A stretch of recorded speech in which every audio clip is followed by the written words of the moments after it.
ప్రేరేపించబడిన వారిని ప్రభు యొక్క సన్నిధిలో ప్రార్థనలోకి వెళదామండి. ఆ రీతిగా ప్రభు యొక్క సన్నిధిలో ప్రార్థనకి వెళ్ళే ముందుగా దేవుని యొక్క వాక్యం నుండి ఒక లేఖన భాగాన్ని చదువుదాం. ఆ తర్వాత మనం దేవుని వాక్యం చేత నింపబడిన వారిపై కొద్ది సమయం ప్రభు యొక్క సన్నిధిలో ప్రార్థన కొరకై మరి ఈ వాక్యాన్ని ధ్యానం చేసుకుందామండి. ఎబ్రిలికి రాసిన పత్రిక 12వ అధ్యాయము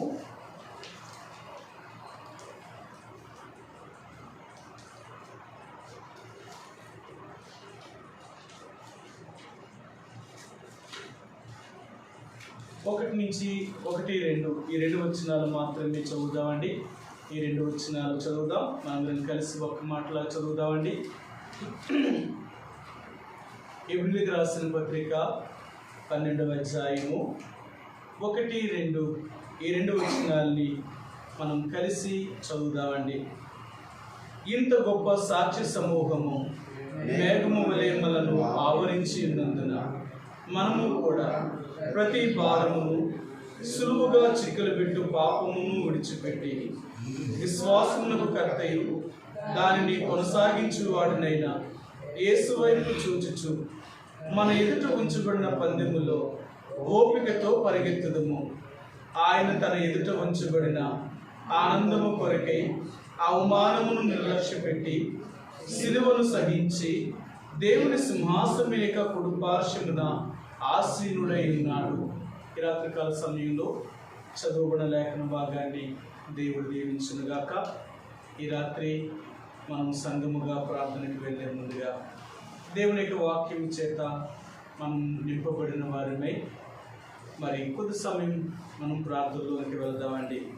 ఈ రాత్రికాల సమయంలో అపోస్తలుడైన పౌలు లేక మరి ఈ పత్రికను రాసిన దైవజనుడు మనకి జ్ఞాపకం చేసేది ఏంటి అంటే, ఇంత గొప్ప సాక్షి సమూహము అంటే ఇంత గొప్ప సాక్షి సమూహం మన ఎదుట చాలామంది సాక్ష్యం ఇస్తున్న మరి సమూహం ఉందన్నమాట. కాబట్టి ఎబ్రిలికి రాసిన పత్రిక 12వ అధ్యాయంలోకి వెళ్ళక ముందుగా 11వ అధ్యాయంలో మనం చూస్తే విశ్వాస వీరుల యొక్క పట్టికను అక్కడ రాస్తున్నాడు అన్నమాట. ఎంతమంది విశ్వాసము ద్వారా ఎన్ని కార్యాలు చేశారు, ఎలాంటి సమస్యలు జయించారు, ఎటువంటి శోధనలో కూడా వారి విజయాన్ని సాధించగలిగారు అనేది మనం 11వ అధ్యాయంలో మొదటి నుంచి ఈ 40వ వచనం వరకు కూడా మనం చదివితే ఎంతోమంది విశ్వాస యొక్క వీరుల యొక్క ఆ జాబితా మనకు అక్కడ తెలియపరచబడుతూ వస్తుందన్నమాట. అందుకని ఈ 12వ అధ్యాయం ప్రారంభించే ముందు 11వ అధ్యాయంలో జరిగిన విషయాలన్నిటినీ ఆయన సంబోధిస్తూ ఇంత గొప్ప సాక్ష్య సమూహము మేఘం వలె మనల్ని ఆవరించి ఉన్నది అనే విషయాన్ని ఆయన మాట్లాడుతూ వస్తున్నాడు.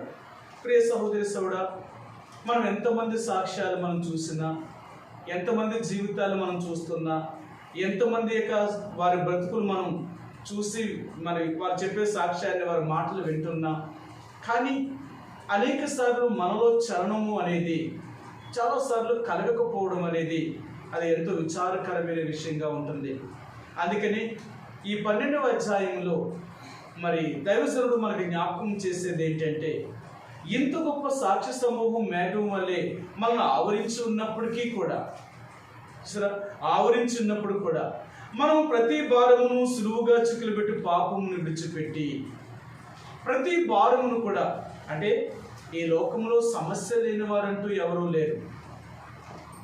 ఎవరి జీవితంలోనైనా సరే యేసు ప్రభువారిని నమ్మిన వారైనా యేసు ప్రభువారిని నమ్మని వారైనా ఎలాంటి పరిస్థితుల్లో ఉన్నప్పటికీ కూడా ఏదో ఒక సమస్య అనేది, ఏదో ఒక కష్టం అనేది, ఏదో ఒక బాధ అనేది మానవుడి యొక్క జీవితంలో తప్పక కలిగేదండి. మనం చనిపోయే అంతవరకు ఎవరు సుఖంగా బ్రతకలేరు, లేక ఎవరు దుఃఖముగానే ముగించలేరు. సుఖ దుఃఖములు అనేవి ఈ 2 సమపాళ్ళలో ఉంటున్నాయి. కాబట్టి ఈ సుఖ దుఃఖములు అనేవి 2 సమపాళ్ళు కాబట్టి తప్పక ఈ రెండింటినీ మానవుడిగా జన్మించిన ప్రతి మనిషి కూడా అనుభవించవలసిందే. అయితే దేవుని యొక్క ప్రజలుగా నీకు నాకు దేవుడి జ్ఞాపకం చేసేది మరొక మాట ఏంటంటే, ఇంత గొప్ప సాక్షి సమూహము, ఇంత గొప్ప సాక్షి సమూహంగా మన ఎదుట ఉంచబడిన అనేక మంది దేవుని యొక్క ప్రజలు మన ముందు ఉన్నారు కదా. కాబట్టి అనేక వేల మంది లేక లక్షల మంది మనం చూస్తున్నాం కాబట్టి బైబిల్ గ్రంథంలో ఎంతో మంది రాయబడ్డారు కాబట్టి ఇంతమందిని దేవుడు కాపాడిన దేవుడు మనల్ని ఎందుకు కాపాడ్డాయన, మనకెందుకు సహాయం చేయలేడు అని ఆయన సంబోధిస్తూ ఇక్కడ ఈ మాటను ఆయన చెప్తున్నాడు. మనము కూడా ప్రతి భారమును సరే ఈ లోకములో మనకి కూడా ఎన్నో సమస్యలు కలిగిన వారమండి, ఎన్నో కష్టాలు కలిగిన వారు, ఎన్నో మనం భరించలేని భారములు మనం మోస్తున్న వారు. ఇలాంటి భారములన్నిటినీ కూడా మనం యేసు ప్రభువారి మీద లేక ఆయన మీద లక్ష్యం ఉంచిన ఎడల, ఆయన మీద మనం వేసిన ఎడల మన దేవుడే మన ప్రతి సమస్యకి కూడా ఆయనే పరిష్కారముగా ఉండేవాడు. ఆయన మీ అందరికీ తెలుసు, కీర్తన 55:12 అంటాడు, నీతిమంతులు అనేవారు నీ భారం యెహోవా మీద మోపము, ఆయనే నిన్ను ఆదుకొనును, నీతిమంతులను ఆయన ఎన్నడూ కదలనీయడు అంటాడు ఆయన. కాబట్టి ఈ రాత్రి దేవుడు అనేది అంటే మన భారము అంటే మనకున్న సమస్యలు, మనకున్న కష్టాలు, మనకున్న ఇబ్బందులు, మనం వెళుతున్న ఇరుకైన మార్గము అని ఎలాంటి సమస్య అయినా సరే మనం యేసు ప్రభువారి మీద వేయవలసిన వారు ఉంటున్నాం. నేను చాలాసార్లు మీకు చెప్పాను, యేసు ప్రభువారు ఏదో కొన్ని సమస్యలకే ఆయన పరిష్కరించగలడు, కొన్ని సమస్యలనేమి పరిష్కరించలేడు అనుకోవడానికి ఏమీ లేదు. అందుకే యేసు ప్రభువారు చెప్తారు, ఆయన నేను సర్వశక్తి కలిగిన దేవుడను, నాకు అసాధ్యమైనది ఏదైనా ఉండునా అంటాడు ఆయన. ఆయన ఎవరు అంటే సర్వశక్తి కలిగిన దేవుడు. అంటే ఈ సృష్టిలో, ఈ విశాలమైన ఈ సృష్టిలో దేవుడు చేయలేనిదంటూ ఏమీ లేదు. ఆయన సమస్తమును చేయగలిగిన వాడు, ఆయనకు అసాధ్యమైనదంటూ ఏమీ కూడా లేదు. కానీ నీవు నేను నమ్మకపోవడం వల్లే ఆ దేవుని యొక్క కార్యములను చూడలేకపోతున్నాం. దేవుడు అంటున్నాడు, నువ్వు నమ్మగలిగితే వీటికంటే గొప్ప కార్యములు నువ్వు చూడగలుగుతావు. నువ్వు నా యందు విశ్వాసం ఉంచగలిగితే నేను ఎన్నో అద్భుతమైన ఆశ్చర్యమైన కార్యములు చేయగలుగుతాను. నన్ను నమ్ముతావా? అందుకని యేసు ప్రభువారు చాలా మంది తన దగ్గరికి వచ్చినప్పుడు, బాగుపడడానికి వచ్చినప్పుడు యేసు ప్రభువారు అడిగిన మాట ఏంటంటే, నన్ను నమ్ముచున్నావా, నేను చేయగలనే విశ్వాసం నీకుందా అని చాలాసార్లు యేసు ప్రభువారు వారిని ప్రశ్నించిన వాడుగా ఉంటున్నాడు. కాబట్టి రాత్రి యేసు ప్రభువారు నీకు నాకు కూడా జ్ఞాపకం చేసేది ఏంటంటే, నీ ప్రతి భారమును కూడా నేను భరించగలిగిన దేవుణ్ణి, నేను తీర్చగలిగిన వాడిని. అందుకనే మనం చూస్తే 68వ కీర్తనలో అంటాడు ఆయన, 69వ కీర్తనలో అంటాడు ఆయన, అనుదినము ఆయన మన భారమును భరించుచున్న దేవుడు లేక భరించగలిగిన దేవుడు. ఆయన ప్రతిరోజు కూడా మన భారాన్ని భరించగలిగిన వాడు. నిన్న మోసాడు, ఈరోజు భరిస్తున్నాడు, రేపు కూడా భరిస్తాడు. కానీ మనం ఏంటంటే ఏదో నిన్న దైవదినంగా జరిగిపోయింది, ఆ పని రావడం వల్ల లేదా అలా మనకు ఉండడం వల్ల జరిగింది, ఈ రోజు ఎలా జరుగుతుంది ఏమో, ఈ రోజు కూడా గడిచిపోయింది ఏదోలాగా, రేపు ఏమో అది ఎలా జరుగుతుందో మనకేం తెలుసు అని మనం చాలాసార్లు అవిశ్వాసం కలిగిన వారు. నమ్మలేము. ఎన్ని జరుగుతున్నప్పటికీ కూడా మన జీవితంలో అనుమానం అనేది మనం వెంటాడుతూనే ఉంటుందండి, వెంటాడుతూనే ఉంటుంది. సరే అలా జరుగుతుందా, ఇది నిజమా, అది అవుతుందా, ఇది అవుతుందా, ఇలా ఉంటామా అలా ఉంటామా అనేది మానవుడిగా మన నైజం ఏంటంటే ఎప్పుడు అనుమానించే స్థితిలోనే ఉంటున్నాం, సందేహించే వారిగానే ఉంటున్నాం, ఎప్పుడు కూడా అవిశ్వాసంతో ఉండగలుగుతున్నాం. కారణం ఏంటి అంటే దేవుని యొక్క ప్రజలుగా ఎంతో మంది యొక్క సాక్షి సమూహము మన ఎదుట ఉంచబడినప్పటికీ కూడా మనం మాత్రం దేవుని నమ్మలేకపోతున్నాం. ఇది సాధ్యమా? బైబిల్లో చాలామంది అలాగే నమ్మలేకపోయారు. కొంతమంది నమ్మలేని వారు దేవుని కార్యాన్ని చూడలేకపోయారు, నమ్మగలిగిన వారు దేవుని కార్యాన్ని చూడగలిగారు. అందుకనే దేవుడు అంటున్నాడు, నువ్వు నమ్మగలిగితే నా కార్యాన్ని చూడగలుగుతావు. నేనేం చేయగలను నువ్వు చూడు. నువ్వు నమ్మకపోతే నేనేం చేయగలను? నువ్వు నమ్మాలి కదా. నేను ఉన్నాను, నీ సమస్యలు ఎలాంటివైనా, నీ కష్టాలు ఎలాంటివైనా, నీ బాధలు ఎలాంటివైనా నేను తీర్చగలను అనే నమ్మకం నీకు ఉండగలిగితే నేను ఎందుకు చేయను? నేను చేయలేదంటే ఏముంటుంది? నాకు అసాధ్యమైనది ఏదైనా ఉందంటావా? నేను చేయలేదంటూ ఏముంది ఈ భూమి మీద? అందుకని రాత్రి దేవుడు అన్నాడు, నేను చేయలేనిది ఏముంది ఈ భూమి మీద, నన్ను నమ్ము. నీవు నన్ను నమ్మగలిగితే నేను సమస్తమును సాధ్యము చేయగలను, నన్ను నమ్ము అంటున్నాడు ఆయన. కానీ మనం ఎలాంటి వారము అంటే ఎంత యేసు ప్రభువారిని నమ్ముకున్నామని చెప్పుకుంటున్నా, ఆయన మీద మనకున్న నమ్మకం ఎంత అంటే చాలా, సరే ఈ రోజు ఉంటుంది నమ్మకం, రేపు ఉండదు. ఎందుకంటే మనం ఎలాంటి వారు అంటే మన కార్యాలు జరిగితేనే నమ్ముతామే తప్ప జరగకపోతే నమ్మం. అందుకని యేసుప్రభువు వారు తోమాతో చెప్పాడు, తోమా, చూసి నమ్మిన వారి కంటే చూడక నమ్మిన వారు ధన్యులు. నన్ను నమ్మేవారు ఎలా ఉండాలో తెలుసా? ఏమీ జరగలేనప్పటికీ కూడా చేయగలడు అని నమ్మకం వారికి ఉండాలి. అది నీ నమ్మకం ఏంటో తెలుసా? నీ జీవితంలో జరిగినప్పుడు నమ్మడం కాదు, జరగలేనప్పుడు కూడా, నీ సమస్య పెద్దదిగా కనిపిస్తున్నప్పటికీ కూడా నా దేవుడు చేయగలడు, నా దేవుడు విడిపించగలడు, నాకు సహాయం చేయగలడు అని మనం నమ్మగలిగితే ఎంత పెద్ద సమస్యనైనా సరే దేవుడు పరిష్కరించగలిగిన వాడు. మనందరికీ తెలుసు, యూదా రాజులు అనేక మంది వారి ఎదుట సైన్యం, విస్తారమైన సైన్యం వచ్చి ఇసుక రేణువులే వారి ముందు ఉన్నప్పుడు, వీరు తక్కువ మంది కనిపించినప్పుడు వారు దేవుడి దగ్గరికి వెళ్ళారు. ప్రభా, మా శత్రువులతో మేము పోరాడడం అనేది జరగని పని, ఎందుకంటే వారు ఇసుక రేణుల వలె ఉన్నారు. లెక్కకు వారు చాలా ఎక్కువ మంది, వాళ్ళతో మేము పోల్చుకుంటే చాలా తక్కువ. వారితో మేము యుద్ధం ఎలా చేయగలం? ఇది మాకు సాధ్యమా? మేమైతే చేయలేము, నీవే మా దిక్కు అని వారు ప్రార్థన చేశారు. ఎప్పుడైతే నీవే మా దిక్కు అని ప్రార్థన చేశారో దేవుడే వారి పక్షముగా ఎన్నో అద్భుతమైన ఆశ్చర్యమైన కార్యాలను దేవుడు చేస్తూ వచ్చాడు ఆయన.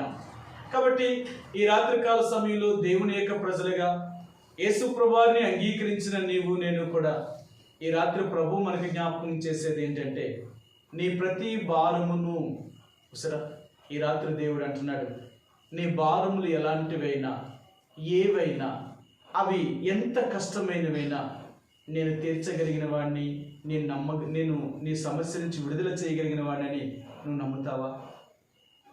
నువ్వు నమ్మగలిగితే ఎంత పెద్ద సమస్యనైనా సరే నేను పరిష్కరించగలిగిన వాడిని, అది ఎంత పెద్దదైనా కానీ. ఎందుకంటే నన్ను నువ్వు నమ్మగలిగితే, నమ్మే ప్రతివానికి నేను నా కార్యములు చేయగలుగుతాను. మీ అందరికీ తెలుసు, 57వ కీర్తనలో దావీదు దేవుడి దగ్గరికి వచ్చినప్పుడు అంటాడు, ప్రభువా, ఈ ఆపదలు తొలగిపో వరకు నేను నీ రెక్కల నీడను ఆశ్రయాన్ని కోరుతున్నాను. అనేకమైన ఆపదలు కలిగి ఉన్నాను నేను. ఇలాంటి ఆపదకరమైన పరిస్థితుల్లో నన్ను విడిపించగలిగిన వారు, నన్ను రక్షించగలిగిన వారు నువ్వు తప్ప నాకు ఇంకెవరు లేరు. కాబట్టి నీ సహాయాన్ని నేను కోరుకుంటున్నాను, నాకు సహాయం చేయి తండ్రి అని మనం ఎప్పుడైతే దేవుడిని ప్రార్థించగలుగుతామో, దేవుడి యొక్క సహాయాన్ని కోరగలుగుతామో, మన దేవుడు మన సమస్యల నుండి, మన కష్టాల నుంచి నిజంగా విడిపించగలిగిన దేవుడు. అందుకని ఆయన అంటాడు, నా కార్యము సఫలము చేయి దేవుడికి నేను మొరపెడుతున్నాను. నేను మొరపెట్టే దేవుడు ఎవరు అంటే, నేనేమైతే అడుగుతానో నా అడిగింది ఇవ్వగలిగిన దేవుడు, నా కార్యమును సఫలము చేయగలిగిన దేవుడు. ఈ రాత్రి దేవుని యొక్క ప్రజలుగా నీవు నేను కూడా యేసు ప్రభువారి యొక్క రక్తం చేత కొనబడిన వారిగా ఉంటున్నాం. మనము ఈరోజు యేసు ప్రభువారి జ్ఞాపకం చేసేది ఏంటంటే, నేను నీ భారములన్నిటినీ భరించగలుగుతాను అని నువ్వు నమ్మగలుగుతున్నావా? అలాగైతే నీ కన్ను దృష్టి నా మీద మాత్రమే ఉంచడానికి ప్రయత్నించే. అందుకని అన్నాడు, విశ్వాసమును కర్త అయిన యేసు వైపు చూడు, విశ్వాసమును కర్త అయిన యేసు వైపు చూడు. మనం ఎప్పుడైతే యేసు ప్రభు వారి వైపు చూడగలుగుతామో ఎంత పెద్ద సమస్య అయినా మనకు చిన్నదిగానే కనపడుతుంది. దేవుడి మీద నుంచి మనం దృష్టిని మరల్చి లోకములో ఉన్న మన సమస్యను మనం చూడగలిగితే అది ఎంత పెద్ద సమస్య అయినా లేక ఎంత చిన్నదైనా మనకు పెద్దదిగానే కనపడుతుంది. మీ అందరికీ తెలుసు, దావీదు గొలియాతుని ఎదుర్కోవడానికి యుద్ధానికి వెళ్తున్నప్పుడు గొలియాతు ఆనాటికి 30 రోజుల నుంచి ఛాలెంజ్ విసురుతున్నాడు ఇశ్రాయేలు సైన్యానికి. మీలో ఎవడైనా నాతో యుద్ధం చేసి నన్ను ఓడించగలిగితే మేమందరము మీకు దాసులం అవుతాం. లేదు, నేను మీలో నాతో యుద్ధం చేసిన వాడు నేను చంపేస్తే వాడు మీరందరూ మాకు దాసులై ఉండాలా, ఎవరైనా ఉంటే నన్ను ఎదుర్కొండే అని ఛాలెంజ్ విసురుతున్నాడు. గొలియాతును చూసిన వాళ్ళందరూ కూడా పారిపోతున్నారు ఇశ్రాయేలు ప్రజల్లో. ఏ ఒక్కడు కూడా గొలియాతుని ఎదుర్కోవడానికి ముందుకు వెళ్ళలేకపోతున్నాడు. కానీ వాడు కళ్ళు ఎవరు కనపడుతున్నారంటే వాడు కళ్ళెదురు గొలియాతు కనపడుతున్నాడు. అంత ఎత్తరైన మనిషిని మనం ఎలాగ జయించగలం? ఆడేమైనా సామాన్యుడా? ఆడు చిన్నప్పటి నుంచి యుద్ధాభ్యాసం కలిగిన వాడు. అంతేకాదు, వాడు ఎంతటి గొప్ప స్థితిలో ఉన్నాడు అంటే ఆడు ఒంటి నిండా రాగి కవచమే ఉంది. అలాంటి వాడిని మనం ఎక్కడ జయించగలమని వాళ్ళ దృష్టి అంతా గొలియాతు మీదే ఉంది తప్ప దేవుడి మీద లేదండి. ఈ రాత్రి దేవుడు అంటున్నాడు, చిన్నవాడైన దావీదు వాడు గొలియాతును చంపుతాను అన్నప్పుడు వాళ్ళందరూ ఆశ్చర్యపోయారు. నువ్వు చూస్తే బాలుడివి, ఇంత చిన్న వయసులో నువ్వు గొలియాతుని ఎలా చంపగలవు? అసలు నువ్వు జయించగలవా వాడిని? ఆడు చూస్తేనేమో 6 మూరల జాండ ఎత్తున్నాడు, నువ్వు చూస్తేనేమో చాలా చిన్నడిగా బాలుడిగా ఉన్నావు, ఎలాగ యుద్ధం చేయగలవు? అప్పుడు నూట అన్నాడు, నేను దేవుని పక్షముగా యుద్ధం చేస్తాను. నేను ఇశ్రాయేలు సైన్యం పక్షంగా కానీ ఆ రాజు పక్షంగా కానీ లేను, కానీ దేవుడు పక్షంగా యుద్ధం చేస్తాను. నేను దేవుని పక్షంగా యుద్ధానికి వెళ్తాను. ఎందుకంటే దేవుడు అంటే దావీదుకు కనిపించేది గొలియాతును చూస్తా లేదు, దేవుణ్ణి చూస్తున్నాడు. గొలియాతే ఎంత ఎత్తుంటే వీడిని పుట్టించిన దేవుడు ఇంకెంత గొప్పవాడు. ఆలోచించారా? ఏదైనా దేవుడు అంటాడు, సమస్యలు అనేవి నాకు తెలియకుండా ఏది మీకు రాదు, ఈ సమస్యలన్నీ కూడా నాకు తెలుసుండే మీ మీదకి వస్తాయి, కానీ నేను కూడా అనుమతిస్తున్నానో తెలుసా? నువ్వు జయించగలుగుతావా, జయించలేవా? నువ్వు ఆ సమస్యల్లో ఎవరి వైపు చూస్తావు, దేన్ని చూడగలుగుతావు? చూసారా, మనకు అనుకూలంగా ఉన్నప్పుడు అంతకాలం కాదు దేవుడు మంచివాడనేది, మనకు ప్రతికూలంగా ఉన్నప్పుడు కూడా దేవుడు మంచివాడే. అందుకంటాడు, ఏది కూడా నా అనుమతి లేకుండా మీ దగ్గరికి రాదు. మీకు వచ్చే సమస్యలన్నీ నాకు తెలుసు, కానీ ఎందుకు అనుమతిస్తున్నానో తెలుసా? నువ్వు జయించాలి. నువ్వు నా బిడ్డవైతే ఎన్ని పరిస్థితుల్లో సరే నువ్వు నిలబడే ఉంటావే తప్ప ఓడిపోయే తత్వం నీకు ఉండదు. అందుకనే దేవుని బిడ్డకుండే మొదటి లక్షణం ఏంటంటే ప్రాణము పోయేంత వరకు పోరాడతాడు వాడు. సైనికుడు అనేవాడు ఎలాంటి వాడో తెలుసా? శత్రువులకు లొంగిపోయేవాడు కాదు. ప్రాణం ఉన్నంత వరకు పోరాడతాడు, లేకపోతే ఆ యుద్ధములోనే వీరమరణం పొందడానికి ఇష్టపడతాడు, చనిపోవడానికి ఇష్టపడతాడు. కారణం ఏంటో తెలుసా? యుద్ధములో కానీ చనిపోతే వాడు తన దేశం కొరకు, తన రాజు కొరకు తన ప్రాణం నర్పించిన వాడికి ఎంత ఘనంగా సన్మానం చేస్తారో ఈ రాత్రి దేవుడు అంటున్నాడు. ఒక క్రైస్తవుడు అనేవాడు కూడా అలాంటి వాడు. మనం ఈ లోకంలో ఉన్నంతకాలం కూడా మన యుద్ధ భూమిలో ఉంటున్నాం, మన శత్రువుతో పోరాటం చేసేవారు. అందుకని అంటాడు దేవుడు, మనకు చెప్తాడు 144 కీర్తన అంటాడు, మీ చేతులకు యుద్ధమును మీ వేళ్లకు పోరాటాన్ని నేర్పిస్తాను. మనం ఈ లోకంలో ఉన్నంతకాలము కూడా అనేకమైన శత్రువుతో మనం పోరాటము చేసేవారు. శత్రువు మన మీద ఎలాగ దాడి చేస్తాడు, వాడు ఎలాగ వస్తాడు మనకు తెలియదు. శత్రువు ఎలాగైనా మన మీదకి రావచ్చు, చూసారా? అందుకనే వాడు యుద్ధాలు చేసేటప్పుడు అనాది కాలంలో యుద్ధాలు ఎలా చేసేవారంటే, రాజుల కాలంలో ఏ రాజు మీదకి యుద్ధానికి వెళ్తున్నారో ఆ రాజుకు ముందు కబురు పంపించేవారు, నువ్వు లొంగిపోతావా లొంగవా? ఒకవేళ లొంగిపోతే నువ్వు మాకు కప్పం చెల్లిస్తే చాలు, నువ్వే పరిపాలన చేసుకోవచ్చు. ఒకవేళ లొంగలేదనుకోండి, వాళ్ళ దేశం చుట్టూ అంటే తన రాజ్యము చుట్టూ ఈ రాజు ఆయన ముందు తన సైన్యాన్ని మాటు వేసేవాడు. అంటే సైన్యంతో దిగి ఆ దేశంలోనికి రాకపోకలు ఆపేసేవాడు. ఏంటంటే అమ్మడానికి కానీ వీళ్ళు కొనడానికి కానీ వ్యాపారం యొక్క సంబంధించిన ఈ లావాదేవీలని వెళ్లకుండా, అమ్మకుండా, వీళ్ళు బయటికి రాకూడదు, బయట నుంచి వస్తువులు వీళ్ళకి వెళ్ళకూడదు, అలా ఆపేవారు. ఎప్పుడు ఎంతకాలం ఉంటుంది వాళ్ళ దగ్గరదే, వాళ్ళు ఎంతకాలం తినగలరు? 2, వాళ్ళను దేశంలోనికి అంటే ఆ రాజు యొక్క దేశంలోనికి ఏవైతే వనరులు వెళ్తున్నాయో, నీరు జీవనాధారం అన్నమాట, ఆ నీరు వెళ్లకుండా వీళ్ళు గట్లు కట్టేసేవారు. ఇంకేం చేస్తాడు అవతల రాజు? యువతల రాజుతో యుద్ధం చేయలేడు, అంత బలం లేదు, లొంగిపోవడానికే ఇష్టపడతలేదు. మరి లొంగలేనప్పుడు ఏం చేస్తాడు? ఆ కష్టాలు అనుభవిస్తాడు. శత్రువు అవతల వాడిని ఎలాగ ఇబ్బంది పెట్టాలి, వాళ్ళు ఎలాగైతే లొంగుతారో అలాగే ఇబ్బంది పడుతూ ఉంటాడు వాడు. శత్రువు ఎప్పుడు కూడా మనం ఎలాగైతే ఇబ్బందులు పడతామో అలాంటి ఇబ్బందులు కూడా తీసుకెళ్తాడు. మనకి ఇబ్బంది లేకుండా వాడే మనల్ని ఏం చేయగలడు? అందుకనే మొట్టమొదటిగా సాతానుడు అనేవాడు కూడా మనతో యుద్ధం చెయ్యాలి అంటే మనకి సంబంధించిన అన్ని విషయాల మీద కూడా వాడు ముందు మన దెబ్బ తీయడానికి ప్రయత్నం చేస్తూ ఉంటాడు. వాడు ఎప్పుడు చేసేది ఏంటంటే దేవుని ప్రజలుగా ఉన్న వారికి ఆధారమైన దాన్ని తీసేయాలి ముందు. దేని చేతైతే వాళ్ళు బ్రతుకుతున్నారో, దేని చేతైతే వారు జీవించగలుగుతున్నారో దాన్ని తీసేస్తే అప్పుడు వాళ్ళు ఏం చేయగలరు? అప్పుడు దేవుడు అంటారా? బ్రతకడానికి ఆధారం లేనప్పుడు దేవుడు ఎలాగంటారు? కానీ సాతానికి తెలియంది ఏంటంటే, దేవుని బిడ్డలనే వారు బ్రతుకు తెరువు కొరకు దేవుడు నమ్మలేదు. అది వాళ్ళకి. మనం యేసుప్రభువుని ఎందుకు నమ్మేమంటే, మన తిండికి, గుడ్డకి, బట్టకి, లేకపోతే లోకంలో ఉండడానికి నివాసం వీటికి నమ్ముకోలేదు. ఒకవేళ వీటిల్నే నమ్ముకుని ఉంటే సాతాను వీటిల చేత మనం శోధిస్తుంది. మరి దేనికి నమ్ముకున్నాము అంటే, యేసుప్రభువుని, సాతానా నేను నమ్మింది వీటిల కొరకు కాదు. ఎందుకో తెలుసా?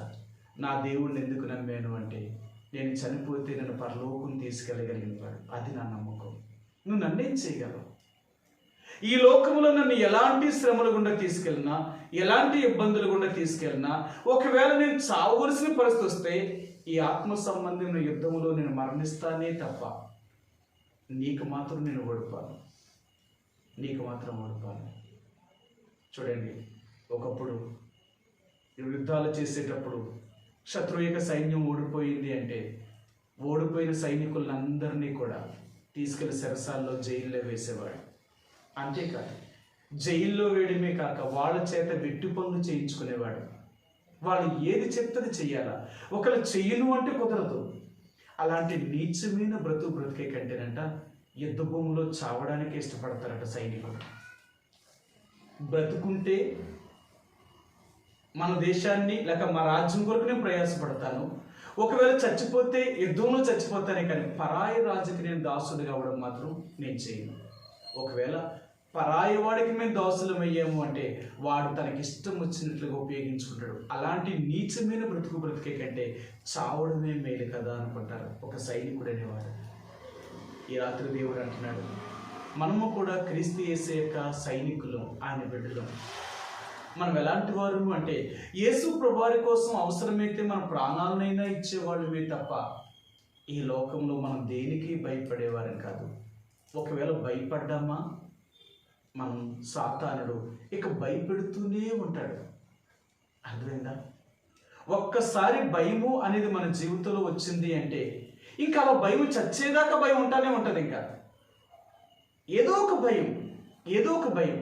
అందుకనే గత వారం మీకు చెప్పాను, యేసు ప్రభువు మనల్ని ఎందుకు ఈ భూమి మీదకి వచ్చాడు అంటే మన భయాల నుంచి పోగొట్టడం కొరకు.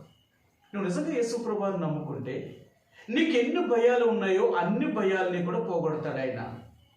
అది ఎలాంటి భయమైనా కానీ నువ్వు భయపడకూడదు.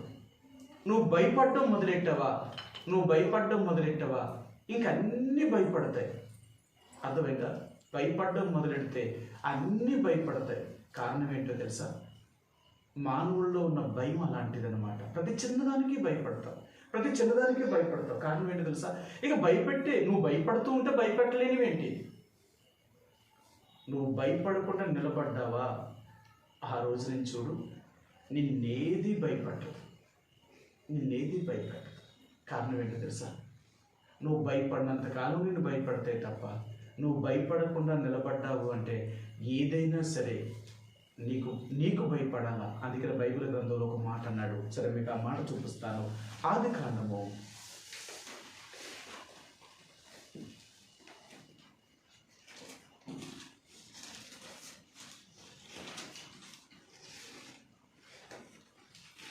ఇక్కడ దేవుడు ఆదాముని అవ్వని చేసిన తర్వాత, వారిని ఏదేను తోటలో పెట్టిన తర్వాత, సమస్త సృష్టిని ఆయన సృష్టించిన తర్వాత, మరి ఇక్కడ ఒక మాట అంటాడనమాట. ఏమంటాడు అంటే, దేవుడు సమస్త సృష్టిని సృష్టించిన తర్వాత, భూజంతువులన్నిటికీ ఆయన పేరు పెట్టిన తర్వాత అక్కడ ఏమంటాడంటే, ఇవన్నీ మానవుడికి భయపడేలాగా చేశాడట దేవుడు. మానవుడి యొక్క భయము అంటే మానవుడికి ఇవన్నీ భయపడేలాగా చేశాడట. అందుకని అంటాడు, మానవుడి యొక్క భయము వాటికి ఉంది అంటాడు. ఆదికాండం చూడండి, చూపిస్తాను ఆ మాటను.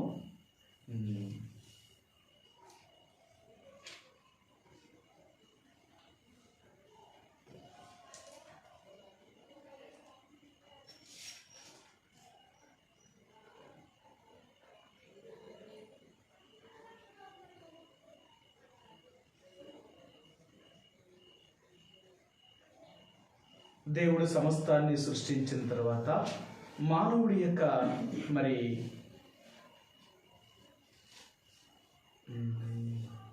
ఈ 2వ అధ్యాయంలో చెప్తాడు, ఆదికాండం 2వ అధ్యాయంలో చెప్తాడండి. మానవుడికి దేవుడు సమస్తాన్ని ఇచ్చిన తర్వాత మానవుడి గురించి మరి భూమి మీద ఉన్న ప్రతి జంతువు కూడా మానవుడికి భయపడేలాగా చేశాడంట. ఆదికాండము 9:2.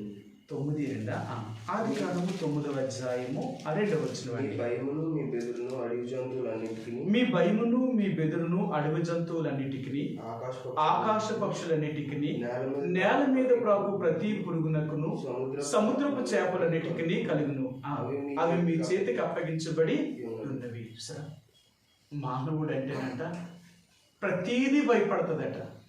ఎందుకు భయపడుతుందంటే దేవుడు ఆ భయం పెట్టాడు అట్లకి. ప్రతి జంతువు కూడా భయపడుతుంది. అది జంతువే కానీ, అది పురుగే కానీ, అది చేపే కానీ, అది పక్షే కానీ, మనం చూస్తే ఏదైనా భయపడుతుంది. కానీ వాటిని చూసి మనం భయపడడం మొదలెట్టాం అనుకోండి, కాకి కూడా భయపడుతుంది మనల్ని. చాలాసార్లు కాకులు కూడా తగ్గుతాయి మనల్ని. కాకిని చూసి కూడా భయపడతావు. ఒకటి బయట కాకి తగ్గుతుందిరా బాబు, ఎందుకు వచ్చిన కూడా ఇంట్లో ఉంటే మంచిదండి. ఎంతసేపు ఉంటాను ఇంట్లో? చూడండి, మానవుడిని ఏది భయపడుతుందంటే చిన్న చిన్న ప్రాణులు భయపడేస్తున్నాయి. కారణం ఏంటో తెలుసా? మానవుడు భయపడడం మొదలెట్టేటట్టు భయపడుతున్నాయి. నువ్వు భయపడకుండా ధైర్యంగా నిలబడు. అది సింహమైనా సరే నేను చూసి ఆగిపోద్దంటే, సింహమైనా సరే నీ జోలికి రాలేదు. కారణం ఏంటో తెలుసా? మానవుడు అంటే వాడికి అంత భయం. దేవుడు వాటి అంత భయం పెట్టాడు. కానీ ఎంత ధైర్యవంతుడైన మానవుడు కూడా ఈరోజు ఎంత పిరికివాడిని చేసిందో సాతానుడు. ఈరోజు మనందరూ తెలుసు ఎంత పిరికివాడు అంటే ప్రతిదానికి భయపడిపోతున్నాం. ఏంటి? ఏదైనా సరే ప్రతిదానికి దేవుడు అంటాడు, నేను లేనా? ఎందుకు నీకు ఆ భయం? బైబిల్ గ్రంథంలో ఒక మాట అంటాడు, మన దేవుడు మన పక్షంగా ఉంటేనంట, మనతో ఉన్నాడని గుర్తించగలిగితే మనకు భయం ఉండదట. ఒకసారి నేను ఒక ఇంటికి వెళ్ళాను. ఆమె ఒంటరిగా ఉంటుందన్నమాట. ఇంటి దగ్గర ఎవరు లేరు. ఇంకా భర్త ఏమో చనిపోయాడు, బిడ్డలేమో దూర ప్రాంతాల్లో ఎక్కడో ఉన్నారు, ఒంటరిగా ఉంటుంది. నేను అడిగాను, ఎలా ఉన్నారు ఆంటీ? బాగున్నారంటే, బాబు చీకటి ఎడితే భయం వేసేస్తుంది నాకు. ఎందుకు భయం ఏంటంటే, ఒంటరి బ్రతుకు కదా అన్న. ఒంటరి అయితే మీకు భయం ఏంటి? ఒంటరిగా ఉన్నాను బాబు, రాత్రులు ఏ శబ్దం వచ్చినా భయం వేస్తుంది, ఎవరు వస్తారని భయం వేస్తుంది, ఇది నా భయం. నేను అన్నాను, నిజంగా మీరు యేసుప్రభువుని నమ్ముకున్నారు కదా, మీరు ఒంటరిగా ఉన్నారనే ఆలోచన మీకు ఎందుకు వస్తుంది? మీకు దేవుడు లేడా? నువ్వు ఒంటరిగా ఉన్నావు అంటే దేవుడు నీతో ఉన్నాడు. ఎప్పుడు మర్చిపోకు, నువ్వు ఒంటరి వ్యక్తివి కాదు. అందుకే దావీదు మహారాజు అంటాడు, నేను ఒంటరిగా ఉన్నను, సురక్షితంగా నిద్రపోతాను, ఎందుకంటే దేవుడు నాకు తోడుగా ఉన్నాడు. ఆయన నేను ఎందుకు భయపడతాను? ఎవరు భయపడతారో తెలుసా? దేవుడు లేని వారు భయపడతారు. ఉదాహరణగా చెప్తాను, ఈరోజు మనందరం పిల్లల కన్నా పిల్లకి ధైర్యం ఏంటో తెలుసా? తల్లిదండ్రులు ఉన్నంత వరకు పిల్లలకి చాలా ధైర్యం. మాకేటి మా అమ్మ నాన్న ఉన్నారు, ఏ సమస్యనైనా వాళ్ళు తీరుస్తారు. వాళ్ళు ఉన్నారు కదా. తల్లిదండ్రులు లేని పిల్లలు, వాళ్ళకి ధైర్యం లేదు. ఎవరిని అడుగుతాం? మనకి ఎవరు నడిస్తారు, మనకి ఎవరు చూస్తారు? అది వాళ్ళకు నా ధైర్యం. అందుకే దేవుడు అంటున్నాడు, నేను నీకు తండ్రిని అయితే, నువ్వు నా బిడ్డదైతే నువ్వు ఎందుకు భయపడతావు? అసలు నీకు ఎందుకు ఆ భయం ఉంది? నేను లేనా? నేను నీకు తండ్రిని, నేను నీకు తల్లి లాంటి వాడిని. నీ ఎన్ని కష్టాలైనా నాతో చెప్పు. నువ్వెందుకు భయపడుతున్నావు? నీ సమస్యలన్నిటినీ తీర్చగలిగిన వాడిని. నేను ఉన్నంత కాలము నువ్వు భయపడవలసిన అవసరం లేదు. ఈ భూమి మీద నువ్వు ఉన్నంత కాలము నువ్వు భయపడవలసిన అవసరం లేదు. ఎందుకు లేదు అంటే, ఈ దేవుడు నీకు సదాకాలము దేవుడై ఉన్నాడు. ఈయన నీ తండ్రి అయినా. నీ తండ్రి నీతో ఉన్నప్పుడు నీకెందుకు భయము? ఆయన చూసుకుంటాడు. అంతే. నీ ధైర్యం ఏంటో తెలుసా? ఆయన ఉన్నాడు, ఆయన చూస్తాడు. నా తండ్రి ఉండగా నాకేంటి భయం? అందుకే నీ రాత్రి దేవుడు అంటున్నాడు, నీ ప్రతి భారమును నా మీద భయపడకు. నీ దృష్టి ఎప్పుడు కూడా నా మీద ఉండాలా. అది యేసు వైపు చూడు. నీ కను దృష్టి ఎక్కడ ఉండాలి అంటే నా వైపు చూడడానికి ప్రయత్నించి, నీకెన్ని సమస్యలు వచ్చినా నీ దృష్టిని మాత్రం మరల్చుకో. నీకు మాట చెప్తాను, ఏలియా పరలోకానికి ఆరోహణమై వెళ్ళిపోతున్నప్పుడు ఎలీషాతో ఒక మాట చెప్పాడు, ఎలీషా నేను నీ యొద్ద నుండి పరమునకు వెళ్ళిపోతున్నాను, నీకేం కావాలో అడుగు అన్నాడు. ఎలీషా అన్నాడు, నాకేం కావాలా, నాకేమీ అక్కర్లేదు. అయితే ఒకటి, నువ్వు ఈ లోకాన్ని విడిచిపెట్టి వెళ్ళిపోతాను అంటే నీ తర్వాత చేయవలసిన బాధ్యత చాలా ఉంది నాకు. ఇప్పుడు ఇశ్రాయేలు ప్రజలందరికీ నీ తర్వాత నేనే ఒక ప్రవక్తను అనుకుంటారు వాళ్ళు. మరి నేను ఒక ప్రవక్తను అవ్వాలి అంటే నా విశ్వాసము, నా శక్తి, నా భక్తి అయితే సరిపోదు. ఇప్పుడు నేను ఉన్నట్లుగా అయితే నేను చేయలేను. కాబట్టి 2 పాళ్ళు ఆత్మ, ఒకటి కాదు, నీలో ఉన్న 2 పాళ్ళు ఆత్మ కావాలి. నీకున్నది నీకంటే ఇంకా గొప్పది కూడా కావాలి, నాకు 2 పాళ్ళు ఆత్మ కావాలన్నాడు. ఏలియా అన్నాడు, ఎలీషా నువ్వు అడిగింది అసాధారణమైంది, సామాన్యమైంది అడగలేదు.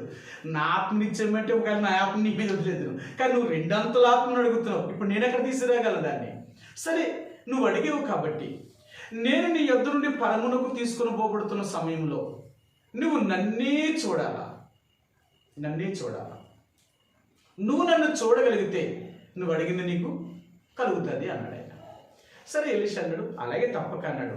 ఇప్పుడు ఏలియాను ఎలీషా నుండి దూరం చేయడానికి ఆకాశం నుండి అగ్ని రథాలు, అగ్ని గుర్రాలు వచ్చి అగ్ని వీరిద్దరిని వేరు చేసింది. ఎప్పుడైతే అగ్ని వీరిద్దరిని వేరు చేసి ఏలియాను పరలోకానికి తీసుకుని వెళ్ళిపోతున్నాయన్నమాట దేవదూతలు. ఈ అగ్ని రథాలు, అగ్ని గుర్రాల మీద వచ్చిన వాళ్ళు ఏలియాను తీసుకుని పోతున్నారు. ఎలీషా ఎవరిని చూస్తున్నాడు అంటే అగ్ని రథాలను కానీ, అగ్ని గుర్రాలను కానీ వాళ్ళు ఎవరిని చూస్తలేదు. ఏలియాను మాత్రమే చూస్తున్నాడు. వెళ్ళిపోతున్న ఏలియాను చూస్తున్నాడు.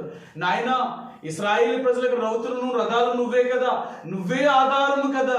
ఏంటి ఇశ్రాయేలు ప్రజలకు ఏలియా ఆధారం అంట? ఏలియా ఎవరండి ఆధారం?